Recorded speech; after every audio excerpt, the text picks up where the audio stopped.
இவ்வாறு உங்கள் மன்றாட்டும் இயேசு கிறிஸ்துவனுடைய ஆவியின் துணையும் என் விடுதலைக்கு வழிவகுக்கும் என நான் அறிவேன்.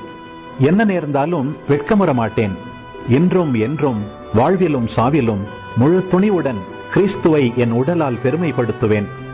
இதுவே என் பேராவல், இதுவே என் எதிர்நோக்கு.